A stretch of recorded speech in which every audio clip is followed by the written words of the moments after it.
today's video guys, ayan, pag-uusapan natin ito nga po. Ayan po, si Kuya Oliver po, kung sa hindi nagkakaalam, yan po ay 16 years, 16 years nakakulong sa kanyang kwarto na kung saan, abay, syempre, magkahalo-halo na doon lahat, yung kanyang, tawag dito, waste, at syempre, lahat na nandoon. At syempre, dahil ikinulong ito, dahil nga po ito ay kapag hindi binigyan ng pagkain o walang maibigay na pagkain, ito ay nagwawala daw. And of course, pati nga supot ay kinakain na niya. And of course, wala munang aalis dahil ipapakita ko sa inyo kung ano yung itsura niya dati. Ito po siya, Ito po siya. Kaya Oliver, dati. And of course, lalabas after tayo, that, ha? after na Maligo ka, makita ha? ni Daddy, si Daddy Frankie. Ayan, Daddy Frankie official.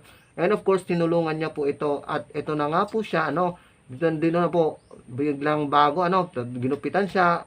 After 15 years, could you imagine, 15 years bago siya naligo. Nako, ang tagal ng panahon niyan, 15 years bago ka naligo, samantalang yung 3 araw lang o 1 araw lang na hindi ka naligo, abay, syempre, hindi ka na mapakali kapag, kapag hindi ka naligo ng 1 araw, abay, hindi ka na mapakali, how much more kapag 15 years, ayan, sobrang tagal, 15 years.